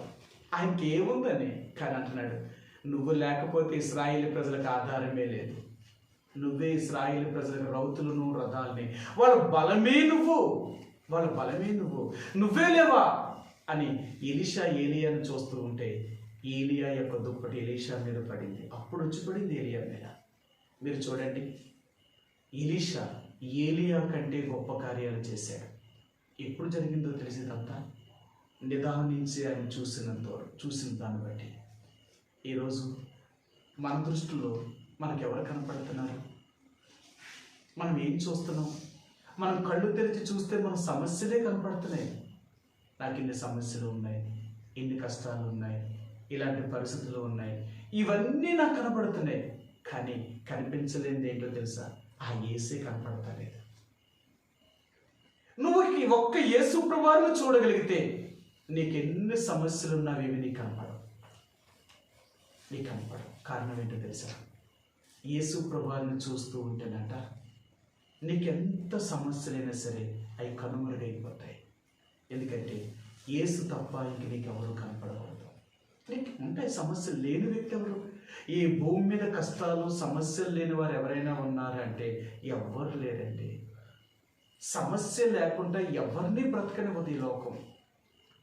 సాతానుడు ఈ లోకంలో ప్రతి మనిషిని కూడా పాపము చేత వాడు బంధించి, పాపము చేత మానవుణ్ణి అది లోపరుచుకొని భయస్థుడిగా చేసేసాడు. ఎంత ధైర్యంగా ఉన్న మానవుడిని ఎంత పిరికివాడిగా చేశాడంటే ప్రతిదానికి భయపడేవాడిగా చేశాడు. అందుకనే మన భయాలన్నీ మనల్ని ఏం చేస్తున్నాయి తెలుసా? కృంగిపోయేలాగా చేస్తున్నాయి. ఎందుకు భయపడాలా? ఏది జరిగినా మంచిదే. దేవుని యొక్క బిడ్డకి ఏంటో తెలుసా? ఏదైనా మంచే. అంటే ఒకవేళ తను బ్రతికినా సంతోషమే, తను మరణించినా సంతోషమే. ఇంకా దేనికి భయం? ఇంకా మనం మరణానికే భయపడలేని వారు ఇంకా సమస్యలకు ఎందుకు భయపడతాం? ఈ సమస్యలని నేను చేయగలను, నేను ఏం చేస్తాయి? ఒకవేళ నీకు తిండి లేకుండా చేయొచ్చు, నీకు ఇల్లు లేకుండా చేయొచ్చు, నీకు ఆరోగ్యం లేకుండా చేయొచ్చు, నీతో ఎవ్వరు లేనట్లుగా చేయగలుగుతాయేమో, అంతేనా? దేవుడు లేకుండా చేయగలుగుతాయా? నీకు వచ్చే ఎన్ని సమస్యలైనా దేవుడు నీతో లేకుండా చేయగలుగుతాయంటే ఇవేవి నిన్ను చేయవు. అందుకని కదా, క్రీస్తు ప్రేమ నుండి ఏది నన్ను విడబాపలేదు. అది శ్రమైనా, బాధైనా, హింసైనా, కరువైనా, వస్త్రహీనతైనా, ఉపద్రవమైన, ఖడ్గమైన, క్రీస్తు ప్రేమ నుండి నన్ను ఏది వేరు చేయలేదు. ఎలాంటి వచ్చినా నన్ను క్రీస్తు నుండి దూరం చేయలేవు. ఆఖరికి మరణమైనా సరే నన్ను దూరం చేయలేవు. ప్రియ సహోదరి సోడా, ఈ రాత్రికాల సమయంలో ప్రార్థనకి వెళ్ళే ముందుగా యేసు ప్రభువారు నీకు నాకు జ్ఞాపకం చేసేది ఏంటి అంటే, నువ్వు నా వైపు మాత్రమే చూడు, యేసు వైపు చూచు. దేవుని వైపు చూసినంత వరకు నీ సమస్యలు ఎలాంటివైనా సరే ఆయన పరిష్కరించగలిగినవాడు. అది ఎంత ధనదైనా సరే నువ్వు భయపడకు. నువ్వు భయపడడం మొదలెట్టావు అంటే సాతానుడు భయపెడుతూనే ఉంటాడు, ఇంకా చచ్చేదాకా భయపెడుతూనే ఉంటాడు. నువ్వు భయపడడం మానేసావు అంటే ఏ భయము కూడా నిన్ను బెదిరించలేదు. అందుకని దేవుడు మనందరినీ కూడా ఒక నిజమైన యుద్ధ వీరులుగా, భయం లేని వ్యక్తులుగా చేయాలనుకుంటున్నాడు ఆయన. ఒక్క భయం లేని వారు ఎవరు అంటే ఒక క్రైస్తవుడికి మాత్రమే భయం లేదండి. లోకంలో ఉన్న వాళ్ళందరూ భయపడతారు. నిజంగా యేసు ప్రభువారిని నమ్ముకున్న వాళ్ళు మీరు అడగండి, వాళ్ళు ఏదైనా భయపడుతున్నారేమో, దేనికి భయపడరు. అర్థమైందా? వాళ్ళు దేనికైనా సరే, చాలామంది వాళ్ళు అంటే మాదేదో అయిపోతుంది, మా పిల్లల భవిష్యత్తు ఏమైపోద్దు అని భయం. దేవుడు అంటాడు, నిన్ను కాపాడు దేవుడు, నీ పిల్లలను కాపాడంటావా? నీకే ఆ నమ్మకం లేనప్పుడు ఇంక నువ్వే విశ్వాసవి. దేవుడు పెట్టేమంటాడు తెలుసా? ఒక విశ్వాస అయితే నేనెవరినండి నా పిల్లలను నేను కాపాడడానికి? నేనేనా అనుకోను కన్నానా? నాకు దేవుడు ఇచ్చాడు. ఇచ్చిన దేవుడే పోషించాలి, ఇచ్చిన దేవుడే కాపాడాలా. ఆయన కాపాడలేకపోతే, ఆయన సంరక్షించలేకపోతే నేనెక్కడ చేయగలను? నా వల్ల ఎక్కడ సాధ్యం? అది నా వల్ల అవుతుందంటావా? నా వల్ల ఏది కాదు. ఆ దేవుడు ఇచ్చాడు, ఆ దేవుడు ఏం చేయాలో కూడా చేస్తాడు. మనం ఏమి ఉండిపోతాం ఏంటి? మనం అనుకుంటాం నా పిల్లలకి నేనే ఆధారం, నేను లేకపోతే నా పిల్లలు ఏమైపోతారు అని మనం అనుకోవచ్చు. దేవుడు అంటాడు, నువ్వుంటే నీ పిల్లల్ని కాపాడతావా? మరి నువ్వు పోతే నీ పిల్లల పరిస్థితి ఏంటి? నువ్వు కాదు, నేనున్నాను. అందుకని నీవైనా నేనైనా మన ఆధారం ఎవరు అంటే దేవుడు. దేని గురించి విచారపడద్దు, దేని గురించి ఆలోచించద్దు, దేని గురించి చింతపడకూడదు. అందుకంటాడు, మీరు దేని గురించి చింతింపకూడదు కానీ సరే దేని విషయంలో చింతించొద్దు. అది ఏ విషయమైనా కానీ, అది నీ వ్యక్తిగత విషయం కానీ, నీ కుటుంబ విషయం కానీ, నీ బిడ్డల యొక్క విషయం కానీ, లేక ఏ విషయమైనా సరే ప్రభు దగ్గరికి వెళ్ళు. ప్రభు నువ్వు ఉండగా నాకేంటి భయం? ఇంతకంటే నాకేం కావాలా? ఏ సమస్య అయినా సరే, ఎంత కష్టమైనా సరే, ఎంతటి బాధ అయినా సరే నీ కొరకు భరించడానికి నేను సిద్ధంగానే ఉన్నాను. ఎందుకో తెలుసా? నేను నమ్ముకున్నాను. నేను నువ్వు ఉండగా నాకేంటి భయం? ఏది నన్ను భయపెట్టగలదు? నువ్వు ఎప్పుడైతే ధైర్యంగా నిలబడడానికి ప్రయత్నం చేసావో నేను శత్రువు ఏది చేయలేదు. నా జీవితంలో అదే నేర్చుకున్నాను. ఎంతమంది నన్ను వదిలేసినా, నన్ను ఒంటరివాడిగా చేసిన, నాకు సంఘం లేకపోయినా, ఏదో ఉన్నవాళ్ళు కొద్దిమంది అయినా, నాకు రాబడి లేకపోయినా, ఎన్ని సమస్యలు నా చుట్టూ వాళ్ళని వలె చుట్టినా నేను ఒకటే అన్నాను, ప్రభువా నువ్వు ఉండగా నాకేంటి భయం? నేను నా ఆధారం నువ్వు. ఎవరుంటే ఏంటి, ఎవరు లేకపోతే ఏంటి? మనుషులు అనుకున్నారు మేము వదిలేస్తే ఎలా బ్రతకగలడు, మాతో లేకపోతే ఎలా జీవించగలడు. నేను అంటాను, ఇంతకుముందు ఎవరైనా ఉంటే నేను బ్రతికేనా? ఎవరి వల్లైనా నాకు సహాయం పొందానా? ఎవరు నాకు ఇచ్చారు? మీరు చెప్తే నమ్మరు. నేను ఎవరి దగ్గర నుంచైనా నాకు ఏదైనా సహాయం చేశారు అంటే తిరిగి నేను వాళ్ళకి సహాయం చేయకుండా ఏ రోజు నేను లేను. వాళ్ళు ఇచ్చిన దానికంటే నేను ఎక్కువే ఇస్తానేమో, కానీ వాళ్ళు ఇచ్చిన దానికంటే తక్కువ నేను ఎప్పుడేమో. కారణం ఏంటో తెలుసా? రేపు మళ్ళీ వాళ్ళు అంటారేమో, నేను వాళ్ళకి ఇచ్చాను కాబట్టి వాళ్ళు ఆ స్థాయిలో ఉన్నారని నన్ను ఎక్కడైనా అంటారు. అలాగంటే నా దేవుడికి ఎక్కడ మహిమ రాదో. కాబట్టి నేను ఎవరి దగ్గర ఎందుకు చేయి చాపనో తెలుసా? నేను ఎవరిని ఎందుకు అనుకోని తెలుసా? నేను ఎక్కడైనా అలా చేస్తే మమ్మల్ని అడుక్కుంటేనే కదా నువ్వు ఇలా పైకి వచ్చావు, మా వాళ్ళే కదా నువ్వు ఈ స్థాయిలో ఉన్నావని రేపంటే నా దేవుడికి ఎక్కడ మహిమ? నాకెంత సమస్యలైనా నేను భరించిన ప్రయత్నం చేస్తాను. ఎన్ని సమస్యలు నా చుట్టూ వచ్చినా సరే నేను ఒకటే అంటాను, ప్రభువా ఇంతేనా? ఇంతకంటే నన్ను ఏం చేయగలరు? నేను వచ్చింది ఎందుకో తెలుసా? నీ కొరకు శ్రమ పడ్డానికి వచ్చాను. నేను నమ్ముకుందే దాని కొరకు. ఏ రోజునైతే నేను నమ్మానో ఆ రోజే నాకు తెలుసు నేను నమ్ముకుంటే నాకు ఈ లోకంలో ఎన్నో సమస్యలు ఉన్నాయని. అర్థమైందా? కానీ నేను పోరాడాలి కదా, నేను చెయ్యాలి కదండి. ఈనాడు యేసు ప్రభువుని నమ్ముకోవడమే గొప్ప పోరాటం మన జీవితంలో. అవునా?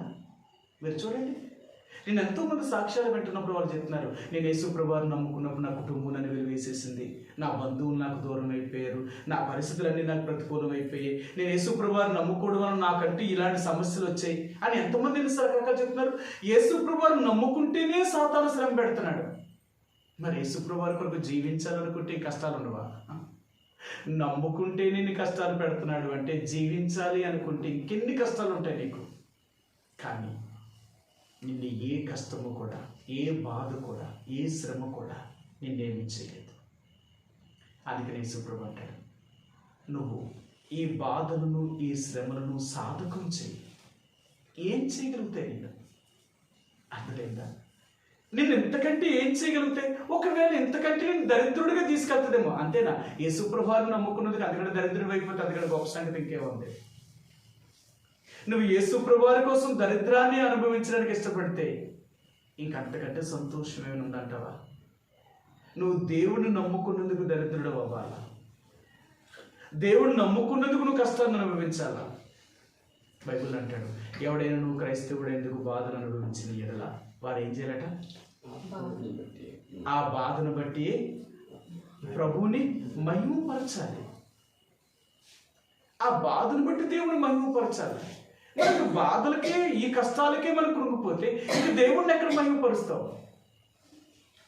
అందుకని నా జీవితంలో నేర్చుకుంది ఏంటంటే, ఎంత సమస్య వచ్చి నేను అసలు భయపడ్డాను అనమాట. అసలు భయపడ్డాను. ఎందుకంటే నా భయాలన్నీ పోగొట్టేసాను. నా భయాలన్నీ పోయి అది నా ప్రాణం మీదకి వచ్చినా సంతోషిస్తాను అంటారు. ప్రభువా, నేను మరణించవలసి వస్తే సంతోషంగా నీ కోసం మరణిస్తాను. అంతకంటే నాకు సంతోషం నిన్ను నమ్ముకున్నందుకు కానీ, నేనే కానీ ఇలాంటి కష్ట సమయంలో నేను మరణించవలసి వస్తే సంతోషంతో మరణిస్తానే తప్ప ఎక్కడ నేను తక్కువ చేయను. నా దేవుడు నన్ను ఇలా చేసాడని మాట చెప్పను. నా దేవుడు నమ్ముకునేందుకు ఇలాగ అయిపోయాను నేను చెప్పను. కారణం ఏంటో తెలుసా? నేను నమ్ముకోవడమే నాకు గొప్ప భాగ్యం. ఒక దేవుడు నమ్ముకున్న బిడ్డకి తన దేవుడిని బట్టి కలిగిన ధైర్యం ఏంటో తెలుసా? నా దేవుడు ఉండగా నాకేంటి భయం? ఒకవేళ నా దేవుడే నన్ను ఆ పరిస్థితులు గుండా అనుమతిస్తే నేను ఎవరిని కాదనడానికి. నీ వెళ్తున్న మార్గములన్నీ దేవుడికి తెలుసు. దేవుడు వాటిని ఆపలేడా? వాటిని చేయలేడా? ఏమంత చేతగాని వాడా దేవుడు? సాతానికే ఎంత శక్తి ఉంటే దేవుడికి ఇంకెంత శక్తి ఉంది? ఈరోజు మన లోకంలో పడడానికి భయపడుతున్నాం. నేనంటాను, అమ్మ లోకంలో అలా చేయకపోతే అది ఏం జరుగుతుందో, లోకంలో ఇలా చేయకపోతే ఏం జరుగుతుందో, ఇలాగ ఏం జరుగుతుందని భయపడుతున్నవి. నిజంగా అలా చేయకపోతే భయం వేస్తుంది, ఇలా చేయకపోతే ఏం జరుగుతుందో, అలా జరుగుతుంది ఏం జరుగుతుందని భయపడుతున్నవి. అది నిజంగా దేవుడికి భయపడితే ఇవేమైనా నేనేం చేయగలమంటావా? నేను అంటాను, చాలాసార్లు చాలామంది అంటారు, చచ్చిపోతే మైలు తీర్చకపోతే కీడు జరుగుతుంది అంటారు. నేను అంటాను, చచ్చిపోతే మైలు కాదు కదా, అసలు నీరు కూడా పోసుకోండి నేను. కారణం ఏంటో తెలుసా? ఏదైనా జరిగేదంటే నాకు జరగమని చెప్పు. అలాగే అన్నవాళ్ళు చచ్చిపోయారేమో నేను చెప్పలేదు. వాళ్ళ పంతుల దగ్గరికి వెళ్ళి మైలు తీర్చుకొని వాళ్ళు ఎన్ని చేశారు, అలాగే నువ్వు మరణించారు. కారణం ఏంటో తెలుసా? భయపడితే ఏదైనా నీకు భయపెడుతుంది. నేను అంటాను, నా దేవుడు ఉండగా నాకేంటి భయం? ఒకవేళ నేను చావలసి వస్తే నా దేవుడు అనుమతిస్తే చనిపోతానేమో, కానీ నా దేవుడు అనుమతి లేకుండా నా మీదకి ఏమి చేయలేదు. ఇంక నాకేంటి భయం? అది నీకున్న ధైర్యం ఏంటో తెలుసా? దేవుడు. అందుకని అంటాడు,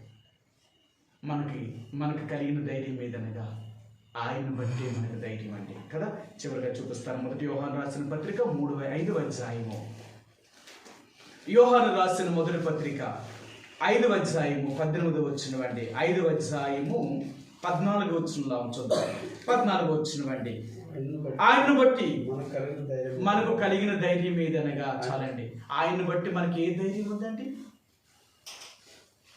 ఈ రోజు యేసుప్రభువారు నమ్ముకున్నామని ఆయన బట్టి నీకున్న ధైర్యం ఏంటి? అసలు ధైర్యం ఉందా? ఏంటి నీ ధైర్యం? నీకెవరున్నారని ధైర్యం నీకు? నన్ను చాలామంది అడుగుతారు, ఏంటంటే మీకు అంత ధైర్యం అని అడుగుతారు. నాకు దేవుడే ధైర్యం అంతే. నాకు మనుషులు ఉండి మనుషులు లేకపోయి, సంఘం ఉండి సంఘం లేకపోయి, పరిస్థితులు నాకు ఉండి ఏమి లేకపోయినా సరే నాకు నా ధైర్యం ఏంటో తెలుసా? దేవుడు. నన్ను చాలామంది భయపెట్టారు. నేను అన్నాను, నేను భయపడ్డా. ఎందుకో తెలుసా? నా భయాన్ని పోగొట్టే దేవుడు ఉండగా నాకేంటి భయం? నాకేంటి భయం చెప్పు? నేను దేనికి భయపడతాను? అది ఒక దేవుడి బిడ్డలో ఉన్న నిరీక్షణ ఏంటో తెలుసా? ఒక నమ్మకం ఏంటో తెలుసా? తన భయాలన్నిటినీ పోగొట్టగలిగిన దేవుడు ఉన్నాడని ధైర్యం అంతే. అందుకని అంటాడు, మనకు కలిగిన ధైర్యం ఏదనగా, ఈరోజు మనకున్న ధైర్యం. నీలో ఉన్న ధైర్యాన్ని పోగొట్టడానికి సాతానుడు ఎన్ని పరిస్థితులు నీకు చూపిస్తున్నాడు, ఎన్ని పరిస్థితులు నీకు ప్రతికూలంగా తీసుకొస్తున్నాడు. సాతానుడికి ఎంత శక్తి ఉంటే మన దేవుడికి ఇంకెంత శక్తి ఉందంటాం. వాడు భయపెట్టగలడు, మన దేవుడు భయాన్ని పోగొట్టగలడు. అది అందుకని దేవుని బిడ్డ అనేవారు ఈ లోకంలో భయపడేవాడు కాదు. సరే, యోబు ఈ భూమి మీద ఆయన జీవిస్తున్నప్పుడు, యోబు ఎన్నోసార్లు దేవుణ్ణి అనుమానించినప్పుడు, దేవుడు యోబు గ్రంథం 37వ అధ్యాయంలో మాట్లాడడం మొదలుపెట్టాడు యోబుతో. యోబా, నేను ఒక ప్రశ్న వేస్తాను, ఆ ప్రశ్నకి సమాధానం చెప్పాలి నువ్వు అన్నాడు. సముద్రములో నీటి గుర్రాన్ని చూసావా అన్నాడు. సముద్రంలో మకరాన్ని చూసావా, మొసలను చూసావా? భూమి మీద ఖడ్గమృగాన్ని చూసావా, సింహాన్ని చూసావా, ఎలుగుబంటిని చూసావా, సముద్రంలో చేపలను చూసావా అని చెప్తూ అని అంటాడు. అవి ఎప్పుడైనా దేనికైనా భయపడుతున్నాయి అంటావా? సముద్రంలో లేక నీటిలో ఉండే చేప ఎంత వరదలు వచ్చి కొట్టుకుపోతున్నా, ఎన్ని ప్రవాహానికి కొట్టుకుపోతున్నా ఆ వరదకు అది భయపడదట. కారణం ఏంటో తెలుసా? దాని సముద్రం నీటిలోనే పుట్టిన దానికి నీరంటే దానికి భయం ఏంటండి? నీరు అంటే అందుకనే చూసారా, ప్రవాహానికి ఎదురీదుకుంటూ వెళ్తుందట చేప. చేపకున్న లక్షణం ఏంటంటే తనకి ప్రవాహం లోకమంతా అంటే సముద్రం ఆ నీటికి ప్రవాహంకి ఎన్నో కొట్టుకుపోతుంటే అది ప్రవాహానికి ఎదురెదుకుంటూ వెళ్తుంది. దాని బలం ఎక్కడుంది అంటే అది నీటిలోనే పుట్టింది, నీటిలోనే పెరిగింది. దానికి ఏంటి బలం? ఎందుకు భయపడాలి దానికి? ఈ లోకంలో నువ్వు నేను కూడా ఈ సమస్యల్లోనే పుట్టాం మనం. సమస్యల్లోనే పుట్టిన వారికి సమస్యలంటే భయం ఏంటండి? నీ దేవుడు నీతో ఉండగా సమస్యలకు భయం ఏంటి? ఎంత పెద్ద సమస్యలు నీ జీవితంలోకి ఎదురైనా నీకు ఒకటే నమ్మకం, నాకేంటి భయం? నా దేవుడు ఉన్నాడు. ఎలా బ్రతకాలంటే నా దేవుడు బ్రతికించగలడు. నాకు ఏం కావాలంటే నా దేవుడు ఇవ్వగలడు. లేదు, నన్ను దేవుడు ఈ స్థితిలోనే ఉండాలి అనుకుంటే నేను దేవుడి కోసం ఆ స్థితిలో మనుషులు ఏమనుకుంటే నాకేంటి? మనుషులు అంటారో తెలుసా? ఉంటే ఒకలాగా అంటారు, లేకపోతే ఒకలాగా అంటారు. మనుషులతో మనకు పని ఉంది. మన పనంతా దేవుడితో, నన్ను సృష్టించిన దేవుడికి నేను నమ్మకం ఉండాలంటే. కాబట్టి ఈ రాత్రి దేవుడు అంటున్నాడు, ఇలాంటి ధైర్యం నీకు కలగాలి అంటే యేసు వైపు మాత్రమే చూడు. నీ దృష్టిని ఎటువైపు మరల్చినా నీ కంటికి యేసు తప్ప ఏది కనపడ్డా నేను భయపడతాయి. మీ అందరికీ తెలుసు కదా, సముద్రం మీద పేతురు నడిచి వెళ్తున్నప్పుడు యేసును చూసుకుంటూ నడిచి వెళ్తున్నప్పుడు భయపడలేదు. యేసు మీద నుంచి దృష్టిని మరల్చాడంతే.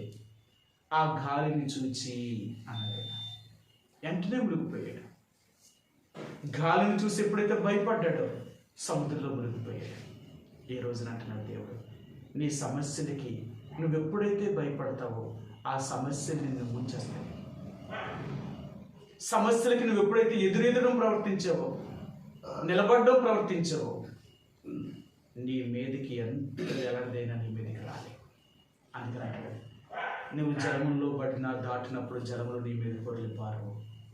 సరే, నువ్వు నదుల్లో పడి దాటినప్పుడు అవి నీ మీద పొరలి పారవు. నువ్వు అగ్ని మధ్య నడిచినా కాలిపోవు, జ్వాలలు నిన్ను కాల్చలేవు. నువ్వు ఎవరో తెలుసా? దేవుని బిడ్డ. ఎన్ని ప్రమాదాలు నీ జీవితంలో నీ బ్రతుకు మీదకి వచ్చినా ఆ దేవుడి అనుమతి లేకపోతే నీ తలెంట్రుకలో ఒక ఇంట్రుకైనా నేల పడదండి. అది యేసుప్రభు వారు చెప్తుంది ఏంటో తెలుసా? నీ తలెంట్రుకలో ఒక వెంట్రుకైనా సరే నేల పడదు ఆయన అనుమతి లేకపోతే. ఇంకెందుకు భయం? దేనికి భయపడతాం? మన భారవంతుడిని నేను దేవుడితో చెప్పు, ప్రభా నాకున్న సమస్యలు ఇవి, నువ్వు తీర్చగలవు, నువ్వు పరిష్కరించగలవు, నాకు ఆధారం నువ్వే కదా, నువ్వు లేకపోతే ఇంక నాకు ఎవరు ఆధారం? అలాంటి నమ్మకంతో దేవుడిని అడుగు. ఆ దేవుడు అంటాడు, నీ ప్రతి అవసరాన్ని, నీ ప్రతి భారాన్ని, నీ ప్రతి కష్టాన్ని నేను తీరుస్తాను. నా మీద నీకు విశ్వాసం ఉంటే ఎంత కష్టాన్నైనా నేను తీర్చగలుగుతాను, ఎంత బాధలైనా సరే నువ్వు ఓదారుస్తాను, ఎన్ని సమస్యలు నీ మీదకి వచ్చినా అన్నిటి నుంచి విడుదల చేస్తాను. అర్థమైందా? మనం దేవుని నమ్మగలిగితే ఆ దేవుడు నీకేది చేయకుండా మానడైనా. అందుకే ఈ రాత్రి దేవుడు అంటున్నాడు, ఆయన్ని బట్టి ధైర్యం తెచ్చుకో, నీ ప్రతి భారాన్ని తీర్చగలిగిన వాడని నమ్ము. ఎప్పుడు అనుమానించదు దేవుడు. ఎప్పుడైతే దేవుడి మీద అటువంటి విశ్వాసం నీకు ఉంటుందో, ఆ నమ్మకం నీకు ఉంటుందో, ఈ లోకమే నేను భయపెట్టలేదు. ఎంతమంది అయినా సరే లోకమంతా ఒకటైపోయి నీకు వ్యతిరేకమైన అంటారు, ఏది నన్ను ఎంత మాత్రం హాని చేయలేదు. ఆ తండ్రి అనుమతిస్తేనే ఎవరైనా నన్ను ఏదైనా చేయగలరు, కానీ ఆ దేవుడు అనుమతి ఇవ్వకపోతే ఎవరూ ఏది చేయలేరు. కాబట్టి ఈ రాత్రి మనం ప్రార్థనకి వెళ్ళే ముందుగా దేవుడు మనకి జ్ఞాపకం చేసేది ఏంటంటే, నన్ను ఎప్పుడూ అనుమానించద్దు. ఇంత గొప్ప సాక్షి సమూహం నీ కళ్ళెదుటి పెట్టాను నేను. ఇంతమందిని కాపాడిన దేవుణ్ణి, ఇంతమంది అనే సమస్య నుంచి బయటకు వచ్చినప్పుడు అంతమందికి సహాయం చేసిన దేవుణ్ణి, నీ భారాన్ని నేను తీర్చలేనంటావా? నీ కష్టాన్ని నేను తీర్చలేనంటావా? నీ సమస్యలను తీర్చలేనంటావా? నేను వాగ్దానం తీసుకునే ముందే చాలా ఆలోచించాను. ఈ సంవత్సరం వాగ్దానం, ప్రభువా ఎన్నో సమస్యలు ఉన్నాయి, నాకు చాలా అవసరతలో ఉన్నాయి, నాకు సాయం చేయాలి. కాబట్టి నన్ను నువ్వు ధైర్యపరిచేటట్లుగా నాకు ఒక వాగ్దానం ఇవ్వాలి అని ప్రభువుని ప్రార్థన చేశాను. వాగ్దానం తీసుకునగానే నాకు ఆశ్చర్యం వేసింది. నిజం ప్రభా, నిజంగా నువ్వు అంత గొప్ప దేవుడు నువ్వు. సరే, నాకు ఏమొచ్చిందో చెప్తాను. 20వ అధ్యాయం, కీర్తన గ్రంథము 20వ అధ్యాయంలో ఆయన ఏమేమి వాగ్దానం చేశాడో మీకు చూపిస్తాను. 6వ వచనం అండి, 6వ వచనం, కీర్తన 20వ అధ్యాయము 6వ వచనం. యెహోవా తన అభిషక్తిని రక్షించినని నాకిప్పుడు తెలియను, రక్షణార్థమైన తన దక్షిణాస్త బలము చూపును. ఏమని వాగ్దానం వచ్చిందంటే, రక్షణార్థమైన తన దక్షిణ హస్తబలము చూపును. నేను ఎవరినో తెలుసా? నా రక్షణార్థమైన దక్షిణాస్తంతో నేను ఆదుకుంటాను, నా బలం ఏంటో చూపిస్తాను నేను నీకు. అర్థమైందా? ఆయన ఎంత బలవంతుడు అంటే ఆయన చేయలేనిదంటూ ఏమీ లేదు. నేను ఈ 15 రోజుల నుంచి చాలా నలుగుతున్నాను అన్నమాట. ప్రభా, నా వల్ల సాధ్యం అంటావా? ఇది నేను చేయగలనంటావా? ఒకవేళ నేను చేయలేకపోతే మధ్యలోనే ఉండిపోతే ఎంతమంది నవ్వుతారు? నన్ను ఏం చేయమంటావు? నన్ను ముందుకు వెళ్ళమంటావా, వద్దంటావా? నువ్వు వద్దు అంటే నేను మానేస్తాను అని నేను అడుగుతుంటే మళ్ళీ ఇదే వాగ్దానం గుర్తు చేస్తాను. ఎందుకు నువ్వు భయపడతావు? నేను ఇంత చెప్పాను కదా, రక్షణార్థమైన నా దక్షిణాస్త బలం నీకు చూపుతాను అని. నా బలం నీకు చూపుతాను. నీకు ఎందుకంటే నీకేం కావాలో చెప్పు, నేను చేస్తాను. నన్ను నమ్ము. అర్థమవుతా? అందుకే దేవుడు అంటున్నాడు, నువ్వు ఎప్పుడూ భయపడకు. కొన్ని సమస్యలు చూసి మనం అధైర్యపడతాం. ప్రభా, ఇది ఎలా సాధ్యం? నా వల్ల అవుతుందా? నా వల్ల ఏదైతే నేను చేయగలుగుతాను, ఇది నా శక్తికి మించిపోయింది, నా వల్ల అయితే సాధ్యం కాదు. నువ్వు చెప్పు అంటే దేవుడు అంటున్నాడు, నేనున్నాను, నేను నీకు సాయం చేయగలుగుతాను. ఎక్కడి నుంచి అది నీకు అనవసరం. నువ్వెందుకు ఇప్పుడు దాకా నీకు సహాయం ఎక్కడి నుంచి కలిగింది? ఎవరిచ్చారు నీకు? ఏ దిక్కు నుంచి నీకు ఎవరిచ్చారని? ఎక్కడి నుంచి నీకు సహాయం కలిగింది? ఏ మనుషుల ద్వారా కాదు కదా, నేను ఇస్తున్నాను కదా. అలాగే ఇప్పుడు దాకా నీకు తీర్చిన దేవుడే ఇక ముందు కూడా తీరుస్తాను. అదే అర్థమైందా? కాబట్టి దేవుని యొక్క ప్రజలుగా ఎప్పుడు కూడా ఈ లోకములను సమస్యలు చూసాధైర్యపడదు. మన ప్రతి భారమును దేవుడి మీద చూద్దాం.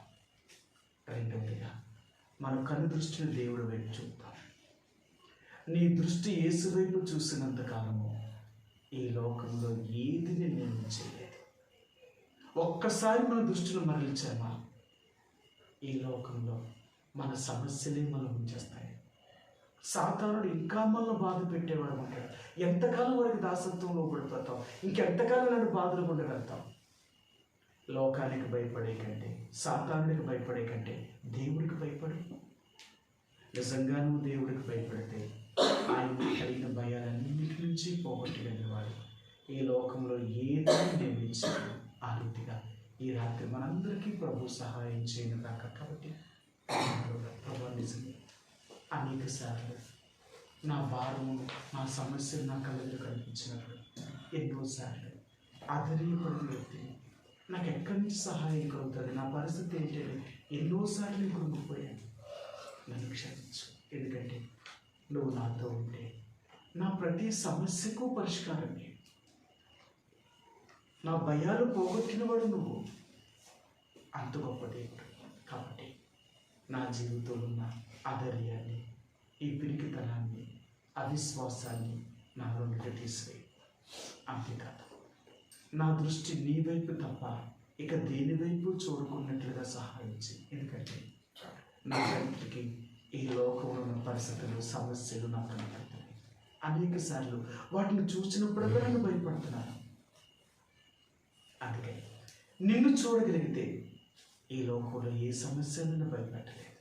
అందుకని నా దృష్టి నీ మీద తప్ప ఇక లోకంలో దేని మీద చూడకున్నట్లుగా నా దృష్టిని అలాగా మార్చుతండి అని ప్రభు దగ్గర మనంగా ఒప్పుకొని ఆయనకు అప్పగించుకొని ప్రభు యొక్క సహాయం కొరకే ఆ ప్రభు దగ్గర కొంత సమయం ప్రార్థన చేద్దామండి. ఆ రీతిగా ఈ రాత్రి సమయంలో మరి చెదురు ఉన్న పరిశుద్ధులైన వారు ఈ సార్వత్రిక సంఘంలో అనగా యేసు ప్రభు అనే రక్తం చెందుతున్న ప్రజలు మన రాష్ట్రంలో, మన దేశంలో, ప్రపంచ దేశాల్లో ఎక్కడ ఉన్నప్పుడు కూడా వారు ఏ పరిస్థితుల్లో ఉన్నా వారి కష్టాల నుండి, బాధల నుండి, వారి ఇబ్బందుల నుండి, వారి బలహీనతల నుండి, వారికి ఉన్న సమస్యల వీటిలో నుంచి దేవుడు వారిని రక్షించి వారిని కాపాడేలాగా ప్రార్థన చేయండి. విశ్వాస కుటుంబంలో ఉంటున్న మరి రక్షణ లేని వారికి రక్షణ, మరి సంతానం లేని వారికి సంతానం, అలాగే ఎవరైతే సహోదరులు సుఖప్రసవం చూస్తున్నారో దేవుడు వారికి సుఖప్రసవాన్ని అనుగ్రహించేలాగా, అలాగే మరి వివాహములు కుదిరి చూస్తున్న ఎవరి బిడ్డలకు వివాహములు జరుగుట్లు, ఉద్యోగములు కుదిరి చూస్తున్న బిడ్డలకు ఉద్యోగములు దొరుకుట్లు, చదువుతున్న వారికి కావాల్సిన జ్ఞానమును తెలుగును అనుగ్రహించి ఉన్నతమైన చదవడం కొరకే ప్రభు వారికి సహాయం చేసేలాగా ప్రార్థన చేయండి. అంతేకాదు వారి ఆర్థిక పరిస్థితులు కూడా దేవుడు తీర్చేలాగా ప్రార్థన చేయండి. అలాగే వృద్ధాప్యులు ఉన్న వారికి దేవుడు నూతన శక్తిని దయచేసేలాగా, అలాగే మన రాష్ట్రంలో, మన దేశంలో, ప్రపంచ దేశాల్లో ఎన్నో కోట్ల మంది ప్రజలు దేవుని ఎరగలేని స్థలంలో రక్షణ లేక సాతానుడి చేతిలో బంధించబడి, లోకం చేత, పాపము చేత, సాతానుడి చేతిలో బంధించబడి వారిని దేవుడు విడుదల దయచేసి వారి రక్షణ పొందే భాగ్యాన్ని వారికి అనుగ్రహించేలాగా ప్రార్థన చేయండి. అలాగే నమ్మకంగా సేవలు చేస్తున్న దైవజనులు, దేవుని చేత పిలువబడిన వారు మన రాష్ట్రంలో, మన దేశంలో, ప్రపంచ దేశాలు లేకున్నప్పటికీ వారిని, వారి కుటుంబాన్ని దేవుడు సంరక్షించి, పోషించి, వారి ఆర్థిక పరిస్థితి చక్కపరిచి దేవుని యొక్క సంఘాలను దేవుని రాకడ కొరకే సిద్ధపరిచేలాగా ప్రార్థన చేయండి. వృద్ధాప్యులు ఉన్న వారికి పునరుద్ధాన శక్తిని, అనారోగ్యంతో దేవుడు స్వస్థతను నిర్మించేలాగా తిరిగి మరి ప్రపంచ దేశాలకి, మన దేశానికి, మన రాష్ట్రానికి దేవుడు మరి సమాధానము, శాంతిని, నెమ్మదిని కలిగించేలాగా, అల్లర్ల నుంచి దూరపరిచేలాగా, ఆర్థిక పరిస్థితులు దేవుడు చక్కపరిచేలాగా, ఆర్థిక పరిస్థితులను చక్కపరిచేలాగా ప్రార్థన చేయండి. పరిపాలన చేస్తున్న నాయకులైన వారు, అధికారులు, ప్రభుత్వం వారు న్యాయబద్ధమైన పరిపాలన చేయడంలో స్వార్థపూర్వకంగా అనుసరించి వారిని విడిపించి దేవుడు వారిని కూడా మరి నిస్వార్థంగా ప్రజలకు సేవ చేసే మనసును గ్రహించేలాగా ప్రార్థన చేయండి. వారి యొక్క రక్షణ కొరకు కూడా ప్రార్థిస్తాం. అలాగే మరి ప్రపంచ దేశాల్లో మన దేశంలో దేవుని నమ్ముకున్న దేవుని ప్రజలను బాధిస్తున్న ఈ బీజేపీ ప్రభుత్వంతో కలిసి పనిచేస్తున్న వారు, ఆర్ఎస్ఎస్ వారు, శివసేన, బజరంగ దళ వారు, విశ్వ హిందూ పరిషత్ వారు మరి మన దేశంలో ఎంతో భయంకరంగా దేవుని ప్రజల్ని అనేక రకాలుగా ఇబ్బంది పెడుతూ వాళ్ళని చంపుతూ నివాసములు ఆహారం లేకుండా చేస్తున్న పరిస్థితులు. ఈ పరిస్థితుల్లో వారి కఠిన హృదయాన్ని దేవుడు కనికరింపు చేసి వారిలో ఉన్న రాత్రి హృదయాన్ని తీసివేసి మాంస హృదయాన్ని అనుగ్రహించేలాగా సాతానీ చేతిలో నుంచి దేవుడు వారిని విడిపించి మారు మనసు పొందే అవకాశం వారికి అనుగ్రహించేలాగా ప్రార్థన చేయండి. వారి చేతిలో బాధించబడుతున్న ప్రజలకు కావాల్సిన ఆదరణ, ధైర్యాన్ని, స్వస్థతను, వారికి కావాల్సిన అన్న వస్తువులను అందించి వారిని దేవుడు సంరక్షించేలాగా ప్రార్థన చేయండి. అలాగే మరి తిరిగి ఇబ్రుల ద్వారా జరుగుతున్న పరిచర్యకు ప్రార్థన చేయండి. ఈ 4 అంతుల బోధలు నమ్మకంగా సేవలు చేస్తున్న ప్రజలైన వరకు తీవుడు గారు, పీటర్ గారి యొక్క ఆరోగ్యం కొరకు, వారి యొక్క క్షేమం కొరకు ప్రార్థన చేయండి. అలాగే తిరిగి మరి మనతో కూడా కలిసి పనిచేస్తున్న దైవ సేవకులైన వారు, పరిచారకులు, పరిశుద్ధులైన వారు మరి నర్సిపూడి, రామచంద్రాపురం, అనపర్తి, గంగూరు పాకలు, కాపవరం, మినపల్లి, కృష్ణాపురం, రాఘవాపురం, కాకినాడ, సామర్లకోట, పెద్దాపురం ప్రాంతాల్లో విశ్వాసులైన వారు, దైవ సేవకులైన వారి కొరకు, అలాగే విజయనగరం కనుకొని జరుగుతున్న పరిచర్యలోను, అలాగే తిరిగి లంకిలిప్పలో ఉన్న దైవ సేవకులు జోనతన్ మార్టిన్ గారి కొరకు, విజయనగరంలో డేవిడ్ మార్టిన్ గారి కొరకు, వారి ఆరోగ్యం కొరకు, వారి పరిచర్య కొరకు ప్రార్థించండి. అలాగే ఏలేశ్వరము, రాజవోమంగి, కొండపిల్లల విశ్వాసులకు ప్రార్థించండి.